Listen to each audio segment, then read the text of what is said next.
Sebastian for the Metal Gods Meltdown, and today I am joined by... Carmine Appice. How you doing? It's amazing to be chatting to you this evening, and Emperor Blues is unleashed upon the world in a few weeks' time. I mean, Yes. you've released a lot of albums. How pleasing for you is it to have this all-star album released in June the 7th? Yeah, June 7th coming out. We've released the first video with Dee Snider on it and Doug Pinnick, a couple of my good friends. And, when I did this thing, I didn't know some of the people were Cactus fans or, influences.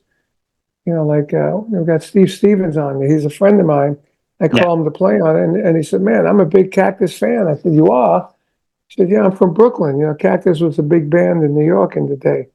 And there's somebody like that, Warren Haynes from Government Mule, same thing, There were a few people like that I was very surprised. So the album comes out June 7th, and I think it was a total of like 23 to 25 people on the record. That's not Cactus, I mean, Cactus is basically, and now it's me. Tim Bogert passed away, Rusty Day passed away. Jim McCarty, who's on the record on a couple of tracks, he's really not doing anything. He stays around Detroit and plays local gigs around there. Doesn't want to be on the road. He's just, he's happy doing that. Me, I'd like to keep the legend going, Absolutely. Well, it really is a who's of hard rock and heavy metal, and some of the biggest stars from when I got into metal back in the 80s, You've got everyone there, and especially Dee Snider. He's one of my favorite vocalists, and he really works his magic on Evil, and you have to double take, don't you? Yeah. It's amazing, honestly. Yeah, but it's really funny the way he happened. This guy Joe Franco was a student of mine. Back in the early 70s, I had a studio that gave drum lessons. I had Bobby Rondinelli, who was one of my students. Joe Franco was another. So when I started putting this together, I told him what I'm doing. He goes, oh, man, you got to get Dee Snider to sing Evil. I said, yeah, why do you say that? He goes, well, we had a group, what was it called? Widowmaker. Right, we had a group called Widowmaker, and we did Evil. And I kind of heard about that, but I never heard it. And then I went on YouTube and I listened to it. And I said, oh, man, I got to call Dee. So I called Dee, and he said, oh, man, I'd love to do it. Because Cactus was one of my big influences, and I'm a fan of Cactus. I said, great. So he did it, and I got Doug Pinnick to play bass. So I love Doug. He's a great bass player. And I asked McCarty, the original guitar player, look, Evil's one of our biggest songs. You should play on it. Yeah. He said, okay. When I told him Dee Snider was singing, he goes, oh, man, that guy from Twisted Sister, are you kidding me? I said, no, dude, he did Evil, years ago, and he sounded great. Yeah. So I said, go on YouTube and listen to, Evil. He's not a computer guy, so he trusted my judgment. So we did it, and when he sang it, he sounded very similar to our original singer, Rusty Day. Yeah, he had that grit and all that, and he tremendous. And when he did the video, he's really like gun ho. It's amazing. It's just it really is, and it is. I was actually not satisfied with my video presentation because, I did it here in my studio. I've been doing videos in my studio, but usually it's good. I don't know. I don't know what was going on that day. I did that one in Parchment Farm. I hope Parchment Farm is better. But we're going to shoot on the 28th. I'm going to shoot one way or another with Ted Nugent. Ted Nugent already gave me his video. Wow. Man, he was wild. Ted is wild. He's like, making faces, It was great. So I said, I have to have mine to equal that kind of thing. And Doug Pinnick sings that one, and he plays bass on it. So he's going to do that in L.A. And a singer who sang on most of the album, Jim Shapley, he's English, by the way. Right. Yeah. He plays some rhythm guitar in that, so he's gonna do his with the rhythm guitar. And then we got Parchment Farm almost done. Jim's going to do his vocal and harmonica, Right. and on the video, and Billy Sheehan comes off what's the tour he's on now? The last tour of Mr. Big. Mr. Big, yeah. And when he comes back, he's going to immediately get into doing the Parchment Farm, the bass, because he was a big giant fan of Tim Bogert and Cactus. So he said, anything you're doing to give tribute to Tim Bogert, I'm there.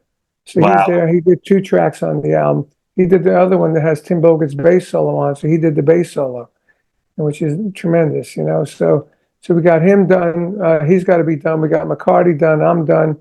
The singer's going to do his, and then Bonamassa plays the solos. So we're waiting to put together his video. Right. We put it all together, So eventually we're going to have 3 videos: Evil, One Way or Another, and Parchment Farm.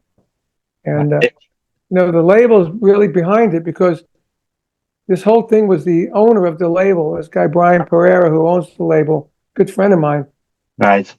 And he came to me. He's seen my Guitar Zeus albums that I did, which I put every guitar player on that was in the 80s and early 90s and some 70s, except Jimmy Page and Jeff Beck and Clapton. But name anybody else: Brian May, Ted Nugent, Richie Sambora, Slash, Mick Mars. I mean, Steve Moss, Dweezil Zapp. It just goes on and on.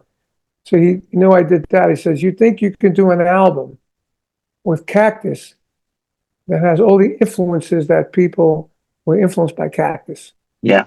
I said, I think, well, I can do influences. I can do friends too. Nice. People that aren't Cactus fans that are friends of mine that would want to play on it. So he said, that's great. So it'd be Cactus, influences, and friends. So that's how we did the album. It's amazing. I did the drums first. Right. Which is unusual, because usually the drums play to something. Yeah. I was playing to, in my head, the arrangements, like Parchment Farm and One Way or Another. Then I said, man, I can't do this like this. I need something to play to. So I immediately put the click down, knowing how long the song would be, and I put the click down, and then I would actually sing the riffs and where the vocal starts and where the solo starts, and now here's 24-bar solo, and then I'd know, and I'd play to this, and I'd know what I'm doing, rather than have to think to it and play it. Here I am playing to this, and it's almost like a map. I did the drums first, and then I gave the actual drums to Jim Stapley. He put a guitar and a vocal, and if there was harmonica, he put harmonica. Then our bass player would put bass on it. Everyone in different places, Yeah, amazing. And then we had demos, and I'd say, like the Ted Nugent, what song do you want to play? And I want to play One Way or Another. Okay, I'll send it to you. All right. But maybe I got Doug Pinnick to put bass on it first, Right. And that's how we did it. It's like I'd call Doug and say, I'm doing a Cactus tribute album. Would you like to play on it? Doing all the old songs. Oh, man, I'm there. It's like I said, you want to do the video? I'm in. And for me, it was a mind blower that so many people were on it. It is mind blowing, because when you look at the photo of you guys, it reminded me of Hearing Aid back in '86. And it's like you're all there now, and it's amazing just to look at the photo. It was amazing, And then they all did some people did some comments about the album, and everybody's saying it was wonderful to play, to be honored to do it and pay homage to Cactus, who I listened to when I was young, and it really influenced me, guitar playing or whatever it was, and that was awesome. That was awesome, and so then we had a lot of people on it, and then I've been friends with Foghat for a long time, and I've been talking to Roger and his wife. We went out to dinner, and I noticed that they're on the Billboard charts at #1 at the blues section on the blues Billboard charts. I said, wow, these guys are no more blues than we are. Yeah. I said, so I called up Brian, the owner. I said, man, we got to market this thing as a blues album. Yeah. Because, look at these guys. Robin Trower was on there. He wasn't blues, just as much blues as Cactus. Yeah. Even when I told Jim McCarty, who's really a blues buff, he goes out when he plays now locally, he plays real blues like the old guys, like Howlin' Wolf and, Mhm. those old blues guys, He said, "What not blues?" I go, "Dude, blues is 1, 4, 5 changes on the guitar. If you got E, A, B, Yeah. So E, D, E, E, A, E, B, B, B, E, A, Yeah. whatever it is. I'm wrong. I just said that wrong. So I'm a drummer, you know. Yeah. And I said, but everything we do has got those changes in. What are you talking about? Every song has those changes. Maybe one don't, but most of the songs do. So we are a blues rock band. That's what we've always been, Absolutely. right? Brilliant. So when I told this to the owner, he goes, "That's a great idea. Let's change the name to Temple of Blues." Yeah. It's I said, brilliant. "Wow, that's a really good idea." I said, "But let's continue with the Influence and Friends." He Yeah. said, "Okay." So then the artwork we had changed to the temple idea, all Yeah. through the email, the CD, the LP, or any artwork that we needed was a temple now. Yeah. And the original idea of the album cover was like, I said to the art guy, I want it to be like Sergeant Pepper, Yeah. but Yeah. instead of just anybody, we want to have everybody that played on the album there. And whoever had the owners on there, my manager's on there, the engineer that mixed it's on there, there's people that were involved in it. Anyone that was involved in this record, let's put them on the cover. Yeah. So that when they did it, they had outfits on. It's like Sergeant Pepper, with the things on the shoulders and like a Yeah. blue outfit. I said, no, man, don't do that. Just put us on there enclosed, but everybody on the same album cover like that. And he did it. I said, that's it, beautiful, that's it. And then Temple of Blues. Then we made the background, the backdrop, a temple. Yeah. All the artwork. Little by little, it started developing, Yeah. and it came out great. I'm sure it's going to go straight to number one. Yeah. I hope Probably. so. I mean, on Amazon, I think it was last week, it was number 6 on the pre-order Right. albums on Amazon. And number 1 was Slash and his blues Mm. album, Right. So I said, well, right there, we did it. Yeah. It came out looking great, and we changed the name, and everything is like going into the blues market. And like I said, I hope that maybe we get some sort of nomination. Because in all the 55 years or so I've been in the business, I never had a nomination for any Grammys. And Right. somebody asked me in the last interview, they said, it's unbelievable that you and Vanilla Fudge are not in the Rock Hall of Fame. And I said, well, you know what? They should change their name to the Music Hall of Fame, because there's people going in there that shouldn't be in there. Yeah, I know. It's insane. Well, hopefully, let's hope it does. Because, I mean, the album's got 15 massive tracks, and every track has got like a superstar like yourself on there. So it's got to do Yeah. it, hasn't it? You'd hope anyway.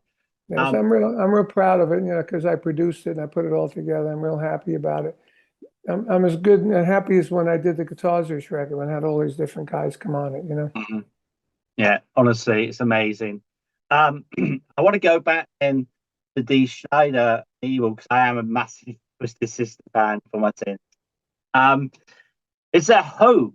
I mean, I know you hit the road. You're still touring. Is there hope that he might even come onto a show with you and do Evil? Well, I mean, we were just talking today. I mean, my manager, there's a venue in the Midwest that we're talking about maybe doing a couple of shows there, Hmm. and bringing in people on different shows, a Yeah, Friday and a Saturday. I know when Nugent plays there, he plays there 2 nights himself. right. So maybe bring him in for a night and then bring in Dee in for another night, and, you know, Billy Sheehan one night and Doug Aldridge, and, just combinations, and just do a celebration of Cactus.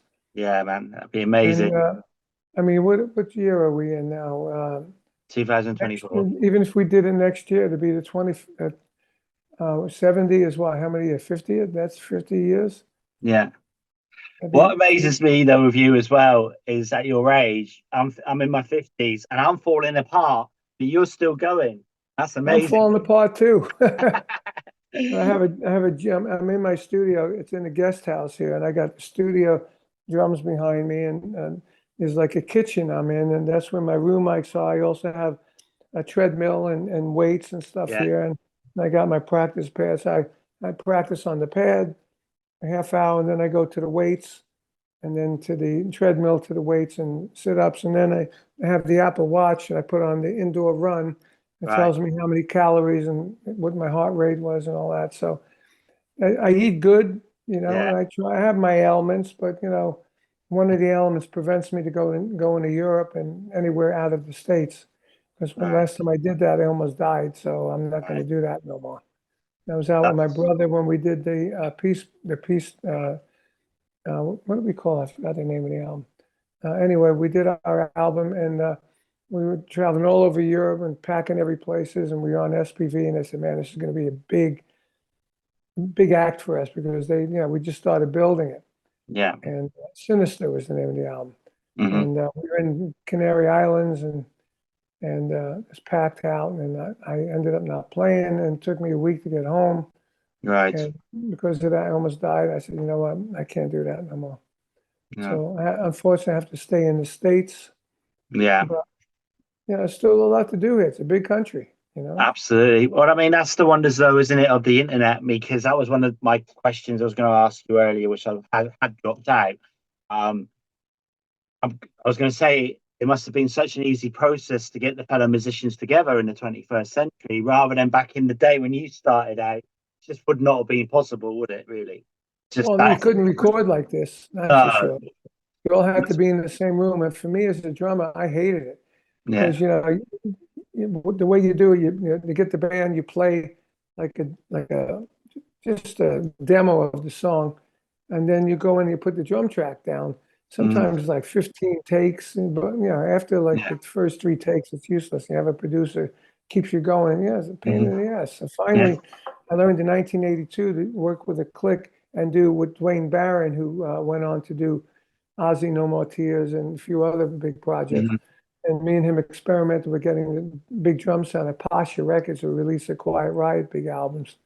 And I said, I want to do what everyone else does. Everyone punches in. If they don't like the verse, they redo the verse on bass, guitars, vocals. So we ended up learning how to do that. And from 1982 pretty much onward, except for the King Cobra record.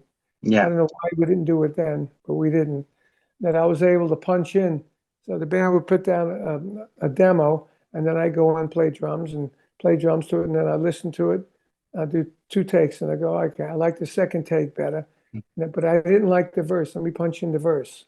Yeah. Punch in the verse. That way I do what everyone else does. I create the drum sound and the drum track, And so I was been doing that since 1982 pretty much, in every album but the King Cobra records. First one, anyway, second record I did like that. Well, hopefully then, I mean, from some of your shows, you might be even do a live feed or get a video together. Well, that's a good idea. I mean, I got some ideas just from doing the interviews about like this idea about playing with everybody. Yeah. Somebody said to me, "Are you ever going to do a show with different people that played on the record?" And right now we got 3 shows in June and 7 to the 10th, and then we got 3 at the end, 3 or 4 at the end of the month to help promote the record. And those are just with the band, a normal band. But I'm thinking, I don't know, at some point we can do that show if we get this promoter that has this really nice 1,000-seat venue outside Chicago, which everybody plays. So it might be good to do a couple of nights, maybe 3 nights there, That'd be and amazing. get as many people in, and then maybe video it for a DVD, or maybe do it live around the world. A pay-per-view. That would be awesome. Yeah, absolutely, man. All right, and so I'm going to ask you then, if there was a film to be made about your life and your career, who would play your? Sorry, let's do that question again. Who would play me? Who would play you? Yeah. Well, you're as bad as me. You're only 55. Come on, dude. Got 22 years to catch up. Who would play me? I don't know. In the old days, my idol Gene Krupa. They did the Gene Krupa story, and Sal Mineo, I don't know if you know who he is, played him, and took lessons from Gene. He was a drummer too. Right. He took lessons from Gene how to, mime the drum solo. Miming drums is the hardest thing. I can imagine, yeah. I mean, for me, even doing my own videos, I don't play like well, this drum fill goes here and that drum fill goes there. I just play whatever I feel. Yeah. And then when I got to do a video, like I'm going to do one way or another, I've been listening constantly to the song. So I know where the fills are and what fills I've done. So when I do the video, I have a good idea of what to play. Otherwise, I'm screwed, because I never did that. But I don't know who would play me. I think it would have to be somebody that plays drums. I don't know why. As soon as I said it, I was thinking Nicolas Cage. You like Nicolas Cage? What's that? Nicolas Cage? No, he's too old. You got to I don't know go where young. that came from You're in gonna my have to mind. get just like what was it? I saw a series. The Queen. You know the thing about the Queen. Yeah. And they had a young queen, a medium queen, and the old queen. Oh yeah, the wind. Oh, I can't remember what it's called. Yeah, I know what you mean. Yeah. Yeah, I forgot the name of it, I but can't think now. It's not the it might be Windsors. something like that because you look at the Ed Sullivan show with me playing. I was a freaking animal, young. Yeah. But then by that was like 68. By like 80, King Cobra, I was a different kind of animal. And then later, like now, I play different. Yeah. As I'm older, Yeah. I'm not like And I learned how to get power without going like this. Yeah. Yeah. But All this right. looks good. I used to have two China cymbals up here that I loved.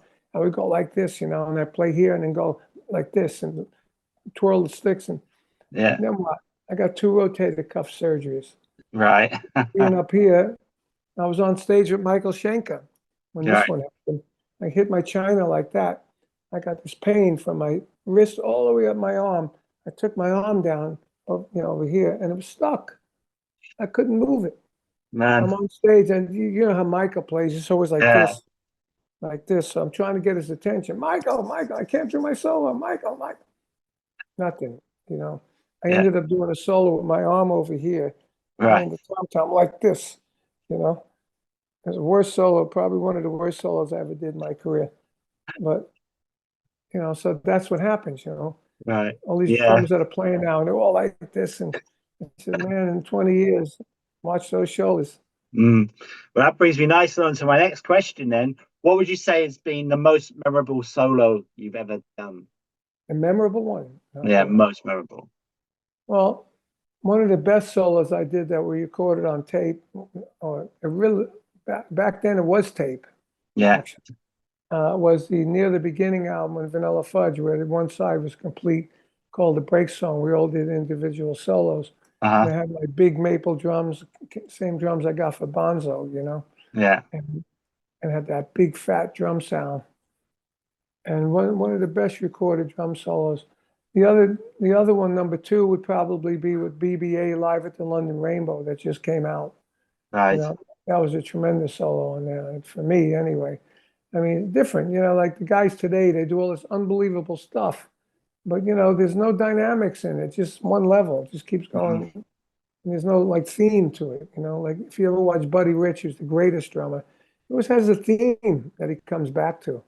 Gene Krupa, there was a theme. Yeah. Now today they just play all the fast stuff and all the amazing stuff, and the double bass drums are going really, like machine guns. But there's no dynamics for me. I may be wrong, but I'm just one of the guys that originated in double bass drums back in the day. Me and Ginger Baker and Keith Moon. Yeah. I'm the only one left. I'm the only one standing, as they say. Mitch Mitchell, me, Keith Moon, and Ginger Baker. We were the 4 guys. And Dino Dinelli from the Rascals, he never gets recognized, but he was my mentor, as a rock guy, all the twirls, Yeah. and the big bass drum. Yeah. When I saw him live before he was in the Rascals, I said, whoa, this guy's awesome. And I met him and we talked. I said, how did you get that bass drum sound? He told me we used varnish inside and you used a shredded newspaper you put in there because everybody got the pillows in there. It makes the drum sound like a couch when you hit the bass drum. It's like, there's no sound to it. Even today, I still use the paper, and what it does, it gets rid of the overtones that you don't like, Yeah. but it still has a big fat bass drum sound. mean, come on, the bass drum shouldn't sound like this. No. That's the bass drum. Absolutely, man. You know, it's got to be boom, you know, bam. You know, it's a bass drum. That's bass drum, not exactly high-end click drum, you know? Yeah, absolutely. It's As same you with can hear on, you listen to Evil. Those drums are in the face and they kick ass, you know? It's And they same with sound like drums, right? Same with run out of time, but I'll keep going. So if it just cuts off, you know why? But it says. Well, say again. Some reason you're breaking up. It's probably the connection. It's saying we're running out of time on here, so yeah, I'll sort of clear it up. It's a shame. I'll try and catch you again. You tell me then, what would you like to be remembered for in years to come? Who? You. What would you like to be remembered for? Yeah. Well, you know, I have awards around in here that say, and I created heavy rock drumming. No, I'd like to be known for that. Brilliant. That's amazing.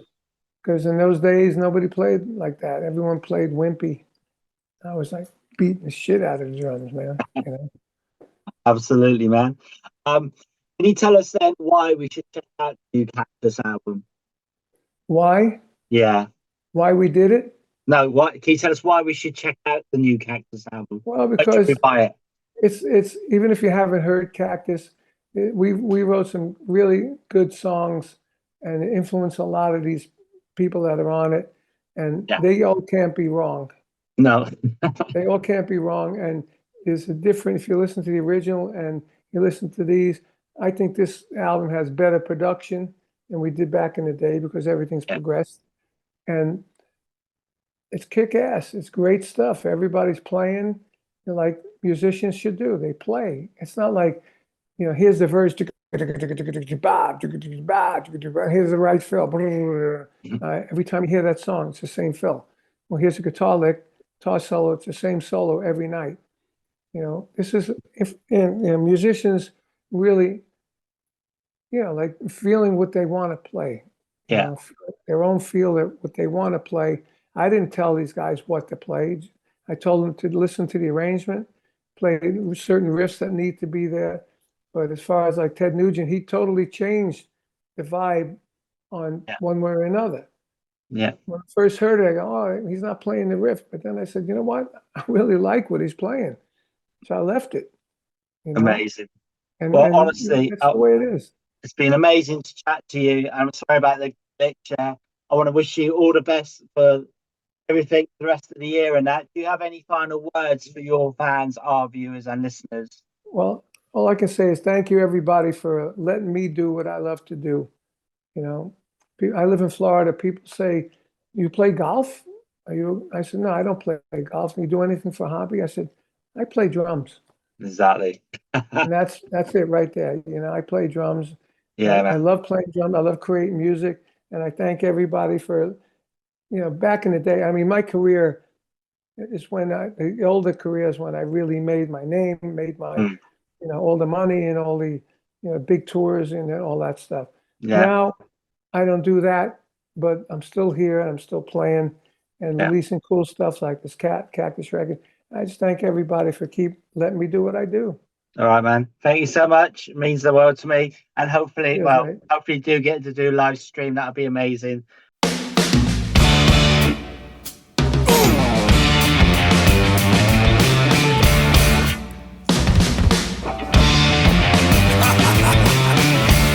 Long way from home.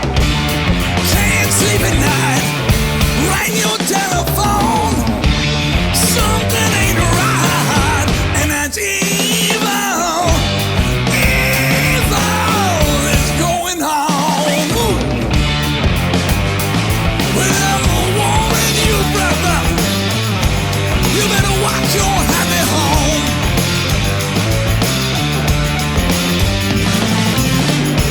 Long way from home. Can't sleep it down. Feel like a mule kicking in your stall. And that's evil. Evil is in your heart, yeah. Well,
like another mule, dig in.